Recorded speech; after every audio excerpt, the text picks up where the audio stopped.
do plenário do Supremo Tribunal Federal do Brasil, responsável pela guarda da Constituição e que atua no seu cumprimento de maneira independente e soberana. Nesta sessão, como em todas as outras que cumprimos o nosso dever, este colegiado cumpre as suas obrigações constitucionais de decidir, em última instância, causas de importância maior para o Brasil e para os cidadãos brasileiros. Toda decisão judicial é importante, entretanto, algumas têm, eventualmente, maior impacto que outras, mas todas são tratadas pelos juízes com igual rigor e responsabilidade por este e por qualquer tribunal. Entretanto, pelas consequências que acarretam na vida de todos e das instituições, algumas causas despertam maior e mais direto interesse. Mas todos os julgados se fazem nos termos da lei e as instituições judiciais cumprem seu papel. O rito, que aqui tem início se repetindo, tem a significação do Poder Judiciário cumprindo o seu papel. Papel que é insubstituível na democracia, a Constituição assim determina e este Supremo Tribunal Federal assim cumpre. Aberta esta sessão plenária, passo a palavra à senhora secretária para a leitura da ata da sessão anterior. Ata da 8ª sessão extraordinária, realizada em 22 de março de 2018. Presidência da senhora ministra Carmen Lúcia. Presentes à sessão, os senhores ministros Celso de Mello, Marco Aurélio, Gilmar Mendes, Ricardo Lewandowski, Dias Toffoli, Luiz Fux, Rosa Weber, Roberto Barroso, Edson Fachin e Alexandre de Moraes. Procuradora-Geral da República, doutora Raquel Elias Ferreira Dodge. Abriu-se a sessão às 14 horas, sendo lida e aprovada a ata da sessão anterior. Na ocasião, o plenário concluiu o julgamento de uma ação direta de inconstitucionalidade e iniciou o julgamento de um habeas corpus.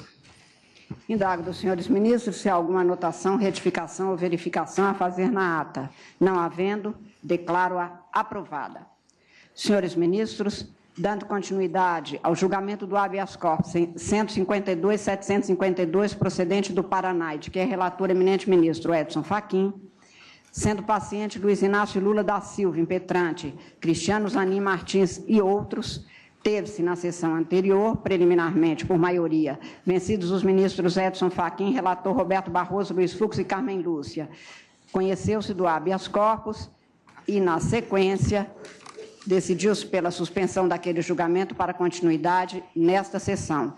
Tem a palavra, portanto, o ministro Edson Fachin, sendo de se salientar que, naquela ocasião, nós, vencido, portanto, a fase de preliminares, passamos agora ao julgamento, ao voto de mérito de Vossa Excelência, que está com a palavra, ministro. Muito obrigado, senhora presidente, a quem saúdo e cumprimento, especialmente pelas palavras agora proferidas, e que fazem hoje e sempre Vossa Excelência destinatário da nossa grande estima e admiração.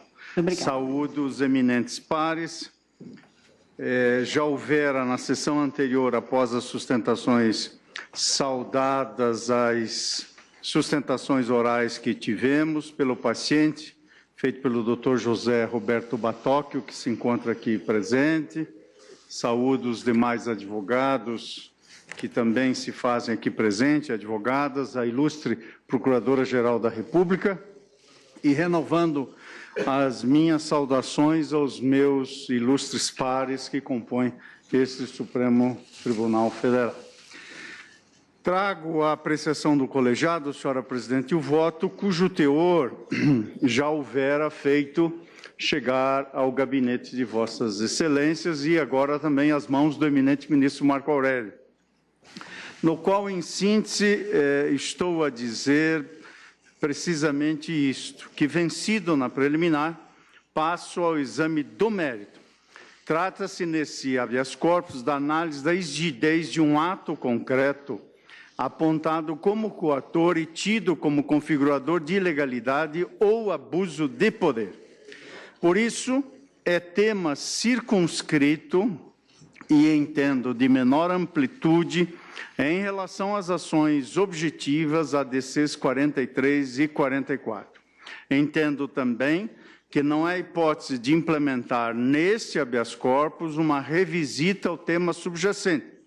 O objeto desse habeas corpus se coaduna, em meu modo de ver, com a destinação constitucional desse remédio em apreço nos termos do inciso 5º do artigo 5º e inciso 68 da Constituição, segundo o qual conceder-se habeas corpus sempre que alguém sofrer ou se achar ameaçado de sofrer violência ou coação em sua liberdade de locomoção por ilegalidade ou abuso de poder.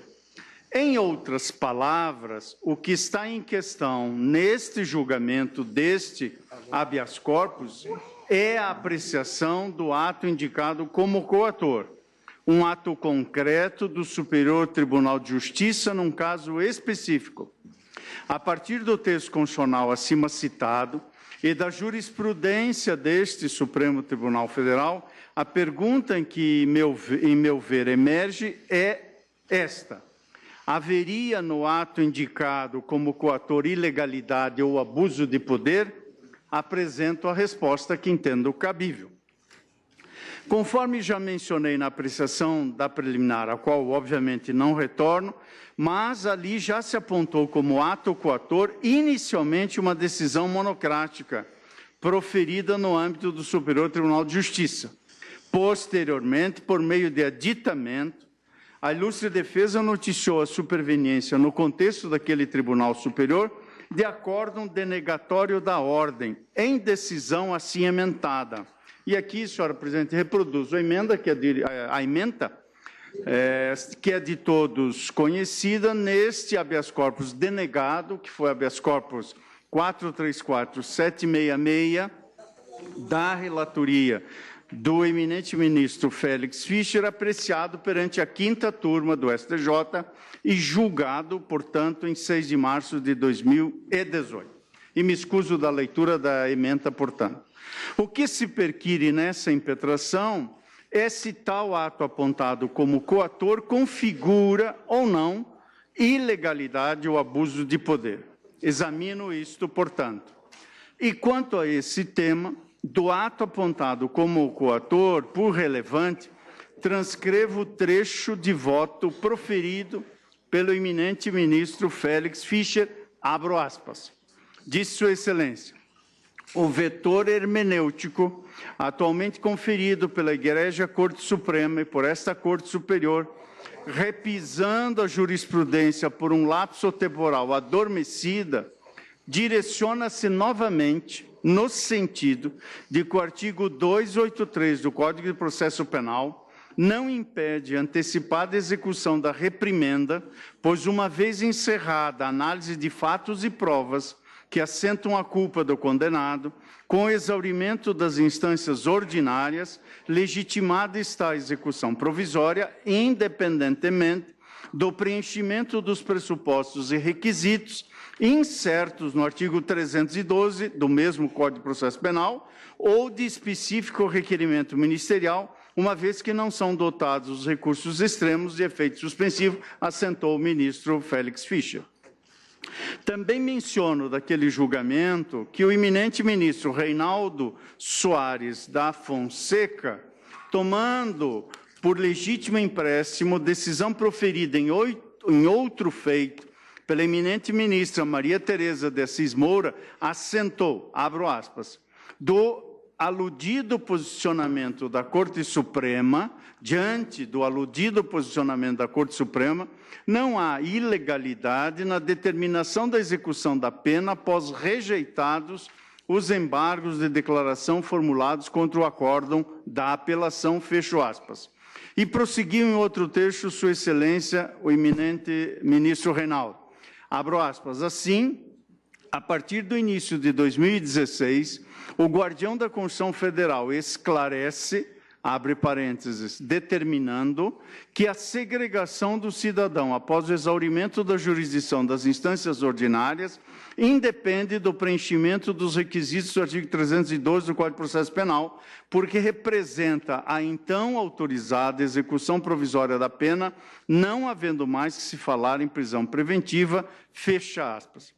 Na mesma linha, colho daquele julgamento pronunciamento do eminente ministro Ribeiro Dantas, que disse: se o Supremo Tribunal Federal considerou, ao julgar o precedente debatido, que no processo existia repercussão geral, e era o caso de afetá-lo a seu plenário virtual e decidi-lo com efeito erga omnes, não pode este mero órgão divisionário de tribunal, que está abaixo, ou melhor, que está debaixo da jurisdição da Corte Suprema, presumir nisso uma ilegalidade, porque, por óbvio, o juízo disso e juízo único é o próprio Supremo Tribunal Federal, citação que faço do ministro Ribeiro Dantas. A seu turno, o eminente ministro Joel Ilan Paciornik aduziu, por sua vez, naquele julgamento, o seguinte: acresça-se ainda que o plenário do Supremo Tribunal Federal aprovou esse precedente há pouco mais de um ano, após profundo e maduro debate, razão pela qual as Cortes de Apelação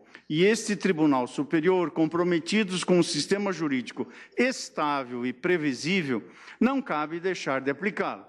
Somente ao Supremo Tribunal Federal, a quem incumbe a última palavra sobre interpretação de normas constitucionais, compete alterar seu posicionamento, assentou o ministro Joel Paciornik. E, por derradeiro, cito o eminente ministro Jorge Mussi, que, em sua manifestação, averbou o seguinte, abro aspas, em atenção ao que decidido pelo Pretório Excelso, esta Corte Superior de Justiça tem proclamado a legalidade e constitucionalidade da execução provisória da pena, afastando a alegação de ofensa ao princípio da presunção de inocência, conforme se observa dos seguintes julgados recentes, oriundo de ambas as turmas que compõem a terceira sessão, fecho aspas, é o trecho que cito. Para dizer, senhora presidente, em seguida, o seguinte: esse cenário, a meu sentir, por si só, já indica que o ato apontado como coator, em meu modo de ver, diante da compreensão majoritária e atual deste Supremo Tribunal Federal, não traduz ilegalidade ou abuso de poder, eis que consentânea ao tempo que foi proferido com essa compreensão majoritária do Supremo Tribunal Federal. Acrescento que o Código de Processo Civil, aplicável à espécie, pela incidência do artigo 3º do Código de Processo Penal, prescreve, em seu artigo 926, que os tribunais devem uniformizar sua jurisprudência e mantê-la estável, íntegra e coerente. Não houve, ao menos até o momento, revisão plenária em sede de controle abstrato e constitucionalidade. Indago, seria possível dizer que haveria ilegalidade ou abuso de poder num ato imputado como coator, no qual é seguida a jurisprudência majoritariamente no Supremo Tribunal Federal? Para responder, cito os ilustres professores Luiz Guilherme Marinoni, Sérgio Cruz Arinharte e Daniel Mitidiero, e abro aspas. Dizem eles, o artigo 926 do Código de Processo Civil, que acabo de citar, institui claramente o que a doutrina chama de stare decisis horizontal. Ao dizer expressamente que há dever de outorgar unidade ou direito de fazê-lo seguro, o que implica torná-lo cognoscível, estável e confiável, o legislador, obviamente, determinou ao Supremo Tribunal Federal e ao Superior Tribunal de Justiça respeito aos próprios precedentes, além de ter determinado aos tribunais regionais federais e aos tribunais de justiça respeito à própria jurisprudência formada a partir dos incidentes de resolução de demandas repetitivas e de assunção de competência. Isto porque a primeira condição para que exista um sistema de precedentes e de compatibilização vertical de decisões judiciais é o respeito por parte das Cortes Supremas aos seus próprios precedentes. Do ponto de vista da administração da justiça civil, disseram os professores ao comentar o Código de Processo Civil, não é possível respeitar quem não se respeita, concluíram os ilustres professores. Digo eu, à luz da regência do Código de Processo Civil, deve ser observada a necessária estabilidade, integridade e uniformidade da jurisprudência, o que é traduzido, inclusive, a partir do dever de autorreferência. Já o disciplinar, o stare decisis, segundo o enfoque vertical, prescreve o Código de Processo Civil no artigo seguinte, o 927, que prevê: os juízes e os tribunais observarão: 1. As decisões do Supremo Tribunal Federal em controle concentrado de constitucionalidade. E cito ainda o inciso 3º. Os acórdãos em incidente de assunção de competência ou de resolução de demandas repetitivas e em julgamento de recursos extraordinário e especial repetitivos. Fecho aspas da citação que faço do CPC. Nessa perspectiva, com todas as vênias ao entendimento em sentido diverso, não depreendo que, à luz da jurisprudência atual deste tribunal, o ato coator colida com a lei, tampouco represente abusividade. Ao contrário, o Superior Tribunal de Justiça, ao chancelar a determinação emanada do Tribunal Regional Federal da 4ª Região, se limitou a proferir decisão compatível com a jurisprudência desta Suprema Corte e, por expressa imposição legal, deve manter-se íntegra, estável e coerente. Consigno que, sem dúvida, é possível, ao menos em tese, que a compreensão dessa Suprema Corte seja mesmo modificada, se e quando verificar-se o julgamento das ADCs 43 e 44. Ressalto que, em meu ver, até tal ocorrência, não é cabível reputar como ilegal ou abusivo um pronunciamento jurisdicional que se coadune com o entendimento então prevalente, e tampouco atribuir ao STJ a infactível tarefa de alterar ou dissentir em matéria constitucional da compreensão explicitada por essa Suprema Corte. Portanto, não verifico justificativas teóricas ou práticas, jurídicas ou fáticas, que autorizem a censura do ato apontado como coator. Ademais, e aqui prossigo nesta análise, que vou fazê-lo o mais breve possível, senhora presidente. Ademais, a proteção eficiente dos direitos fundamentais se dá, entre nós, à luz de outros instrumentos, também por meio do direito penal. E permito-me assentar o que já disse em voto anterior, que a República Federativa do Brasil tem sido questionada em organismos internacionais quanto à tutela de direitos humanos em razão da ineficiência de seu sistema de proteção penal aos direitos humanos básicos. Como já assentei, o caso mais notório, julgado pela Comissão Interamericana de Direitos Humanos, demonstrando ineficiência do sistema de proteção penal, se deu em 4 de abril de 2001. E é conhecido de todos esse julgamento que teve como autora vítima de tentativa de homicídio por parte de seu marido, que tentou eletrocutá-la no ápice de uma série de agressões sofridas durante toda a vida matrimonial. O Ministério ofereceu denúncia em 84, mas passados 17 anos da data dos fatos, esse lapso transcorreu sem que o Poder Judiciário brasileiro tivesse proferido uma sentença definitiva sobre o caso, que se aproximava da prescrição. E a Comissão Interamericana de Direitos Humanos condenou o Brasil como fundamento da condenação, reconhecer a ineficiência da proteção penal à vítima. E disso resultou uma série de medidas, dentre elas inovação na legislação infraconstitucional, pelo julgamento desse caso 12.051 da Corte Interamericana de Direitos Humanos. Há outros exemplos. Dentre eles, o caso 7º Garibaldi versus Brasil, também julgado pela Corte Interamericana de Direitos Humanos, 23 de setembro de 2009. A Corte também condenou o Brasil por reconhecer a inefetividade do Estado brasileiro em oferecer resposta para a morte de 7º Garibaldi, ocorrida em 27 de novembro de 1998, no município de Querência do Norte, no estado do Paraná, onde foi vitimado. Considerou a Corte que há direito em obter uma resposta justa e efetiva sobre o acontecido, neste caso de sentença, como disse, 23 de setembro de 2009.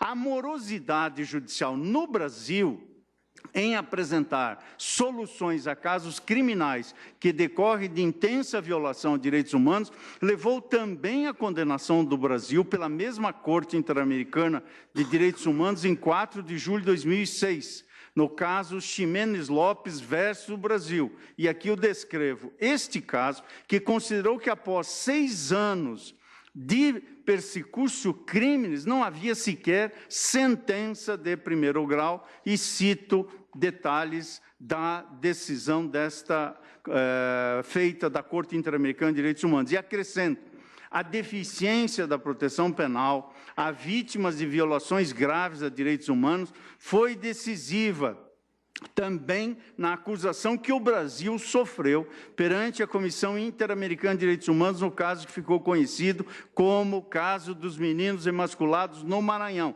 E aqui descrevo esse outro caso em que a Corte disse da ineficiência da proteção penal às vítimas, e o Brasil firmou o acordo, reconhecendo a sua ineficiência e assumindo uma série de compromissos em decorrência disso. Por que estou a dizer isso, senhora presidente? Digo isso para rechaçar a pecha de que esta Suprema Corte, ao julgar o habeas corpus 123.292, teria sucumbido aos anseios de uma criticável sociedade punitivista, comprimindo direitos humanos num ambiente de histeria, como se alegou. Refuto esta pecha pelas citações que faço dessas condenações e também pelo intento que se coloca como busca de racionalidade do sistema penal, que passa pela compreensão dos direitos humanos segundo a perspectiva que acata o princípio da proteção deficiente. E a Corte Interamericana de Direitos Humanos, desde o julgamento do caso Velásquez Rodrigues versus Honduras, tem sancionado que condutas violadoras de direitos humanos devem ser investigadas e punidas. Afinal, como colho da obra de Antônio Escrivão Filho e José Geraldo Souza Júnior, na medida em que os direitos humanos sejam compreendidos como produtos dos processos sociais de lutas por dignidade, identifica-se no conceito de exigibilidade uma condição de duplo efeito essencial para os direitos humanos. De um lado, a delegação de legitimidade política e jurídica para a sociedade exigir a efetivação de seus direitos, e de outro, a noção imperativa de respeito e promoção ativa e contínua desses direitos por parte do Estado, como assentaram no estudo constante da obra dos autores que citei, Gediel, Gorsdorf, Escrivão Filho e outros, no título Para um debate teórico, constitucional e político sobre direitos humanos. Mais recentemente, a mesma Corte Interamericana condenou uma vez mais o Estado brasileiro por violação à garantia de uma duração razoável nas investigações relacionadas ao caso Favela Nova Brasília. A Corte assentou que considera que não foi dado andamento à investigação, além de ter sido erroneamente aplicada a prescrição à investigação dos fatos. Determinou em sentença de 16 de fevereiro de 2017 que o Estado brasileiro se abstivesse de recorrer a qualquer obstáculo processual para eximir-se dessa obrigação, por tratar-se de prováveis execuções e atos de tortura. À mesma conclusão chegou aquela Corte meses antes, no caso Trabalhadores da Fazenda Verde versus Brasil, em sentença de 20 de outubro de 2016. Nesse caso, assentou a Corte que os Estados têm a obrigação de garantir o direito das vítimas ou de seus familiares a participar em todas as etapas dos respectivos processos, de maneira que possam apresentar petições, receber informações, aportar prova, formular alegações e, em síntese, fazer valer seus direitos. E que essa participação deverá ter como finalidade o acesso à justiça, o conhecimento da verdade sobre o ocorrido e a concessão de uma justa reparação. Por isso, senhora presidente, mesmo sob a perspectiva dos direitos fundamentais, não verifico a alteração no panorama jurídico que considere ou autorize considerar o ato coator como revelador de ilegalidade ou abuso de poder. A alegação de que a deflagração da fase executiva decorreria de precedente sem força obrigatória no Supremo Tribunal Federal, parece-me também não conduzir a resultado diverso. Em primeiro lugar, porque entendo que é induvidoso que o Código de Processo Civil consolidou, a partir de 2015 ao menos, cenário processual caracterizado por ferramentas de gestão de litigiosidade voltados a conferir eficácia obrigatória a determinados precedentes. No inciso 2, parágrafo 5º do artigo 988, o CPC expressa ao reconhecer que é admissível reclamação proposta para garantir a observância de acordo de recurso ordinário com repercussão geral reconhecida, a indicar que tais pronunciamentos não possuem mera eficácia persuasiva. Da mesma forma, ocorre quanto às manifestações do plenário da Suprema Corte em sede de controle concentrado de constitucionalidade. Daí que, e com o devido respeito, entendo questionável a alegação defensiva, no sentido de que os precedentes do Supremo, quanto à matéria, não veiculariam compreensão com força vinculante. De qualquer sorte, parece-me correto afirmar que, no caso, o Tribunal Regional Federal da 4ª Região não utilizou a eficácia vinculante de tais precedentes como razões determinantes de decidir. Ao contrário, firmou posição própria, materializada em verbete sumular, súmula 122, lançando mão das manifestações do plenário do Supremo a título de corroboração de sua convicção, forte na eficácia persuasiva, que, em geral, integra mesmo os pronunciamentos da Suprema Corte. Assim, ainda que se admitisse o caráter meramente persuasivo de tais precedentes colegiados e, portanto, a ausência de caráter vinculante, isso, em meu ver, em nada alteraria o panorama conclusivo, na medida que, ainda assim, não seria flagrantemente ilegal ou teratológica a decisão que aderisse a tal entendimento. Portanto, a questão atinente à ausência ou não de força vinculante, no caso concreto, não se revela idônea a influir no deslinde processual. Já marchando para a parte final do voto, senhora presidente, digo que no que se refere à ausência de motivação concreta de imposição da prisão, o que em tese configuraria ofensa ao inciso 61 do artigo 5º, inciso 9º do artigo 93, ambos da Constituição da República, enfatizo que a necessidade de fundamentação da ordem escrita de autoridade judiciária deve ser compreendida à luz do momento processual em que inserida. Vale dizer, em meu ver, o implemento da execução provisória da pena, nos termos das decisões tomadas por este plenário, atua como desdobramento natural do esgotamento das instâncias ordinárias e do cabimento em tese, tão somente de recursos despidos de automática eficácia suspensiva, de modo que, assim como decorre na deflagração da execução definitiva, não se exige motivação particularizada. Trata-se, em verdade, tão somente do cumprimento do título condenatório, este sim caracterizado pela necessidade de robusta motivação. Também não me impressionou no exame que fiz a alegação da ocorrência delegada de suscitada reformácio impégios, ou impéios, aspecto corolário do contraditório e da ampla defesa e derivado do artigo 617 do Código de Processo Penal, que prevê que, no âmbito dos órgãos recursais, não poderá ser agravada a pena quando somente o réu houver apelado da sentença.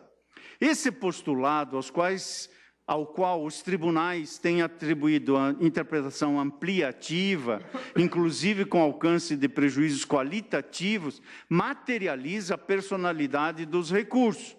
Ou seja, como escreveu a sempre lembrada a professora Ada Pellegrini Grinover, na obra que aqui cito, abro aspas, o princípio da personalidade dos recursos significa que o recurso só pode beneficiar a parte que o interpôs, não aproveitando a parte que não recorre, e como via e consequência, quem recorreu não pode ter sua situação agravada se não houve recurso da outra parte, disse a ilustre professora, sempre lembrada da Faculdade do Largo de São Francisco.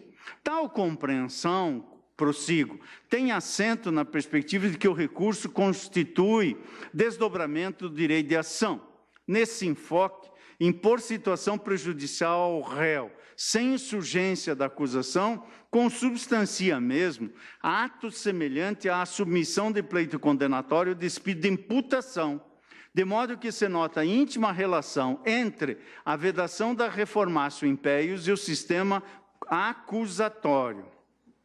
Esse modo de pensar, contudo, em meu ver, não pode ser transformado de forma automática para a execução penal. A atmosfera processual em que não há acusação propriamente dita e que é regida quanto à instauração e processamento por critérios de oficialidade, ou, aliás, o que está expressamente no artigo 1º da Lei das Execuções Penais, 7.210 de 84, como sabemos, que prevê: a execução penal tem por objetivo efetivar as disposições da sentença ou decisão criminal e proporcionar condições para a harmônica integração do condenado e do internado. A seu turno, o artigo 194 dessa mesma lei prevê que o procedimento correspondente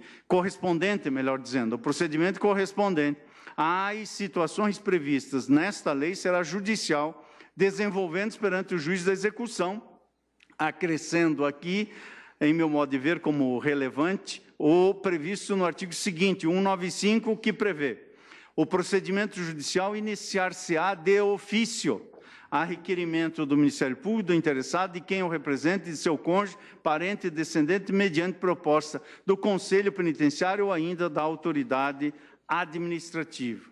Não bastasse o que cito, expressamente assento, inclusive para o debate, que não comungo da compreensão no sentido de que o acórdão penal condenatório, que determina o início da execução provisória da pena, concede providências sem requerimento do Ministério Público. A minha compreensão é no sentido de que entender que o requerimento para cumprimento da pena, provisório ou definitivo, entender que esse requerimento não está contido desde o início na pretensão acusatória, seria negar, como entendo que é negar em sua inteireza, o próprio direito constitucional de ação, porque limita temporalmente os efeitos da pretensão deduzida em juízo, quando o ordenamento jurídico admite expressamente que os recursos excepcionais não são dotados de automática eficácia suspensiva. Assim também entendo que, por esta razão adicional, a ilegalidade apontada não merece, a meu ver, ser reconhecida. E, nessa ótica, não verifico o pronunciamento judicial, ainda que anterior, que dê a guarida à alegação de que o TRF da 4ª Região teria incorrido em devida reformatio impeius, tampouco sustentação jurídica ao condicionamento do início da execução à existência de pedido específico da acusação.